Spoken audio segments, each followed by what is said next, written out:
Morning to all of you. हम कुछ practice question करेंगे एनक्लेक्स बेसिस पे। तो पहला क्वेश्चन है, the nurse is caring for a client with scheduled for removal of pituitary gland. उसके अंदर से पिट्यूटरी ग्लैंड को रिमूव किया गया है। The nurse should be particularly alert for, तो किसके लिए अलर्ट रहना है? तो देखिए, जो पिट्यूटरी ग्लैंड होती है वो कहाँ रहती है? आपके ब्रेन हाइपोफिशियल फोसा में रहती है, हाइपोफिशियल फोसा में रहती है। तो इसको हम निकालते हैं तो ट्रांस स्फेनोइडल अप्रोच से इसको निकाला जाता है, ऐसे करके इसको निकाला जाता है। ठीक है, तो यहाँ पे क्या चीज़ होने के चांस हो सकते हैं? तो इसमें देखिए, यहाँ के टिश्यूज़ में स्वेलिंग हो सकती है, इसकी वजह से नेजल कंजेशन यहाँ आपको देखने को मिलता है। ठीक है, एब्डोमिनल टेंडरनेस नहीं मिलेगा क्योंकि एब्डोमिनल से कुछ रिलेशन नहीं है डायरेक्टली, मसल्स टेंडेंसी नहीं है और ओलिगोयूरिया भी नहीं मिलेगा। क्वेश्चन नंबर 2 है, client with the cancer is admitted to the oncology unit. Stat lab investigations जो उसके हैं उनके वैल्यूज़ यहाँ पे दे रखी है। हीमोग्लोबिन उसका है 12.6 जो कि नॉर्मल है। WBC है 6500 जो भी नॉर्मल है। पोटेशियम है 1.9, पोटेशियम क्या है? नॉर्मल नहीं है। पोटेशियम का जो नॉर्मल वैल्यू रहता है वो कितना रहता है? 3.5 to 5.2 या 5 मिली इक्विवेलेंट पर लीटर। ठीक है, तो एनक्लेक्स की जो वैल्यू है वो क्या है? 3.5 to 5.2 milliequivalent per litre, या 5 तक भी नॉर्मल मानते हैं। किसी किसी बुक में 5 दे रखा है, लेकिन आप 5.2 तक मानो नॉर्मल। तो यहाँ पे देखिए 1.9 ही है, यानी कि ये 1.9 ही है जो कि बहुत कम है। ठीक है, तो पोटेशियम की मात्रा यदि कम होती है उसको हम क्या बोलते हैं? हाइपोकेलेमिया। हाइपोकेलेमिया। तो इसके अंदर देखिए यूरिक एसिड नॉर्मल है, सोडियम ठीक है, प्लेटलेट्स भी ठीक है। तो nurse evaluate that the client is experiencing which of the following. क्या इसमें रिपोर्ट देखे क्या इवालुएट करेगी नर्स? हाइपोनेट्रीमिया है, इसको हाइपोनेट्रीमिया मीन्स सोडियम जो है वो कम है।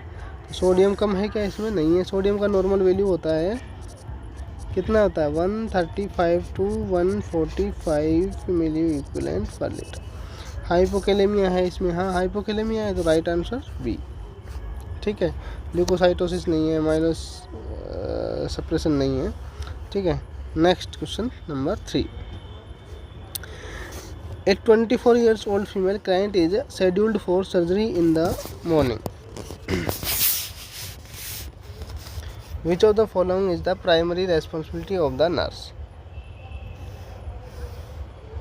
मॉर्निंग में उसकी सर्जरी होनी है, तो प्राइमरी रेस्पॉन्सिबिलिटी क्या है? प्रायर ऑपरेशन मतलब सर्जरी होने से पहले नर्सिंग की प्राइमरी रेस्पॉन्सिबिलिटी क्या होंगी? तो क्या होती है इसके लिए ध्यान रखना है आपको। Before surgery primary responsibility taking the vital sciences के जो ऑप्शंस हैं उनमें से आएगा आंसर ए, राइट आंसर आएगा। Question number 4, the nurse is working in the emergency room. Clients arrive with the severe burn. देखिए यहाँ पे क्लाइंट जो आ रहा है वो सीवियर बर्न का आ रहा है। किसका आ रहा है? Severe burn.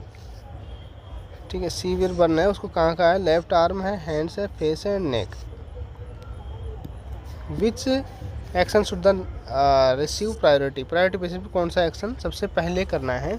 तो देखो ऐसे जो केस होते हैं उनमें हम देखते हैं ABC, यानी एयर वे सबसे पहले देखते हैं, ब्रीथिंग देखते हैं, सर्कुलेशन। ठीक है, यहाँ पे देखिए एयर वे अफेक्ट हो रहा है कि नहीं हो रहा, क्योंकि ये फेस और नेक को बर्न कर दिया है तो एयर वे अफेक्ट हो सकता है। इसकी वजह से हमें सबसे पहले जो एक्शन करना है वो क्या है? Apply oxygen. ऑक्सीजन अप्लाई करेंगे, फिर उसके बाद में पेन मेडिकेशन देंगे और स्टार्ट IV लाइन करेंगे। और ये जो ऑब्टेनिंग ब्लड गैस है ये डॉक्टर्स प्रिस्क्रिप्शन के बाद देंगे, पेन मेडिकेशन भी बाद डॉक्टर प्रिस्क्रिप्शन से देंगे, लेकिन हम ये सबसे पहले करेंगे तो वो करेंगे ऑक्सीजन अप्लाई करेंगे।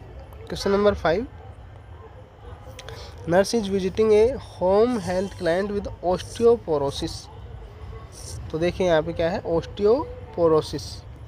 यहाँ पे देखिए हम उसको क्या दे रहे हैं? Client has new prescription for alendronate. Alendronate medication उसको दे रहे हैं पेशेंट को। Which instruction should be given to the client? तो एलेंड्रोनेट टेबलेट देते हैं, और यदि ऑस्टियोपोरोसिस के अंदर एलेंड्रोनेट देते हैं। ऑस्टियोपोरोसिस क्या है? बोन इसमें क्या हो जाती है, वीक हो जाती हैं, बोन्स वीक्स हो जाती हैं। इसके अंदर हम ये टेबलेट देते हैं, तो इस टेबलेट के क्या इंस्ट्रक्शन होने चाहिए। Rest in bed after taking the medication for at least 30 minutes. नहीं, ये जो एलेंड्रोनेट टेबलेट है इसको देने के बाद 30 मिनट तक पेशेंट को अपराइट पोजीशन में रहना है, अपराइट पोजीशन में रहना है, लेटना नहीं है, ठीक है। तो ये नहीं होगा। Avoid rapid movement after taking the medication, नहीं, रैपिड मूवमेंट्स ये भी गलत है। Take the medication with water only, yes, water के साथ ले सकते हैं, सही है। Allow at least 1 hour between taking the medicine and taking other medicine, तो 1 आवर का नहीं रहता है गैप, इतना ज़्यादा नहीं, वो 30 मिनट्स तक हम रख सकते हैं। तो इसका ये भी आंसर सही नहीं है। इसका आंसर सही जो है वो है ऑप्शन सी, कि इसको हमें पानी के साथ ही लेना है, पानी के साथ ही लेना है। दूसरा 30 मिनट तक अपराइट पोजीशन में रहना है, ठीक है। तो ये इसमें एलेंड्रोनेट लेते हैं तो उस टाइम ये चीज़ें ध्यान में रखना चाहिए। नेक्स्ट क्वेश्चन है, the nurse is making initial round on A client with C5 fracture. तो देखिए C4, अब वो C4 जो इंजरी है वो बहुत ही डेंजरस होती है, क्योंकि ये कहाँ सप्लाई करता है, C4 डायफ्राम को सप्लाई करता है। डायफ्राम को कौन सी नर्व सप्लाई करती है, फ्रेनिक नर्व, जो कि यदि ये डैमेज हो, यहाँ पे लग जाए तो क्या कॉज हो सकता है, रेस्पिरेटरी अरेस्ट हो सकता है, रेस्पिरेटरी अरेस्ट हो सकता है, क्योंकि डायफ्राम डायरेक्टली रेस्पिरेटरी तरीके से रेस्पिरेटरी हेल्पिंग मसल्स है, जो कि रेस्पिरेशन में काफ़ी हेल्प करवाता है। तो ये डायफ्राम को सप्लाई करने वाली जो मसल्स है, जो नर्व है वो अफेक्ट होगी तो रेस्पिरेटरी अरेस्ट हो सकता है। Which equipment should be kept at the bed side, patient को क्या लगा, फ्रैक्चर है एंड क्रच फील्ड टंग्स लगे हुए हैं उसको। तो यहाँ पे देखिए जब वो लगे होते हैं तो उसके लिए हमें चाहिए चोक वर्चेज चाहिए, ताकि उसको हम लूज और टाइट कर सकें। तो ऑप्शन बी इसमें राइट आंसर है। क्वेश्चन नंबर 7 है, an infant weight 7 pound at birth उसका वेट है 7 pounds, expected weight by 1 year. तो 1 ईयर पे कितना होगा, सोचो 1 ईयर पे कितना होता है। तो डबल कब होता है वेट, डबल होता है 6 मंथ पे, वेट जो है डबल हो जाता है 6 मंथ पे, और 1 ईयर पे ट्रिपल हो जाता है। कितना हो जाता है, ट्रिपल। तो 7 से ट्रिपल होगा, नहीं कि 21 LBS हो जाना चाहिए। तो इसका right answer 21। Client is admitted with sarcoma, which symptoms should be expected due to this tumour location. तो देखिए सार्कोमा क्या होता है, सबसे पहले सार्कोमा क्या है, ये बोन का ट्यूमर होता है, बोन के अंदर जो ट्यूमर होता है वो। तो इसमें अंदर कौन सा एक्सपेक्ट करेगा सिम्टम्स, हेमीप्लेजिया, एफेजिया, नोजिया और बोन पेन। तो देखिए बोन से रिलेटेड है तो ये क्या होगा, इसमें बोन पेन मिलेगा। Question number 9, nurse is caring for the client with epilepsy who is being treated with carbamazepine. Carbamazepine medicine दे रहे हैं, which laboratory value might indicate the serious side effect of the drug. तो हमें कार्बामाजिपाइन जो medicine है इसका side effect बताना है, तो क्या साइड इफेक्ट होता है। कार्बामाजिपाइन जो करती है, देखिए ऑप्शन पढ़ लीजिए, uric acid 5 mg/dl, haematocrit 33%, WBC यहाँ पे देखो 2000 पर क्यूबिक ml, यानी कि कम हो रही है, WBC क्या हो रही है, कम हो रही है, ठीक है। प्लेटलेट्स 1000 पर नॉर्मल है। तो ये क्या करता है, देखो कार्बामाजिपाइन क्या है, बोन मेरो को सप्रेस करता है, बोन मेरो को क्या करता है, सप्रेस करता है, जिससे क्या होता है कि ब्लड सेल्स होती हैं वो डिक्रीज हो जाती है उनका प्रोडक्शन। तो देखें यहाँ पे प्लेटलेट्स तो ठीक है, WBC डिक्रीज हो रही है, तो यहाँ पे आंसर सही क्या आएगा, बी आएगा। यहाँ पे क्या RBC, WBC, प्लेटलेट्स सभी डिक्रीज कर देता है बोन मेरो सप्रेस करने के कारण। तो यहाँ पे देखो कौन सी वैल्यू इंडिकेट करेगी सीरियस साइड इफेक्ट को। तो यहाँ पे देखिए साइड इफेक्ट सीरियस दिखाई दे रहा है, क्योंकि WBC 2000 ही हो गई है, जबकि WBC कितनी रहती है 4 to 6, ठीक है, 1000। नेक्स्ट क्वेश्चन है question number 10, a 6 month old client is admitted with the possible इंटूससेप्शन।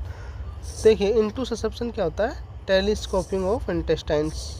Telescoping means कोई इंटेस्टाइन का एक पार्ट दूसरी इंटेस्टाइन में घुस जाता है, उसके अंदर धंस जाता है, उसको हम क्या बोलते हैं, इंटूससेप्शन कहते हैं।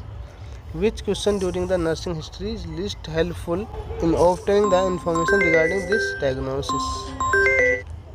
Tell me about his pain. Option B है what does his vomit like, describe his usual diet, have you noticed changes in his abdominal size. तो इसका जो राइट आंसर होगा वो क्या होगा, जो इसमें देखिए क्या पूछा है यहाँ पूछा है कि लिस्ट हेल्पफुल।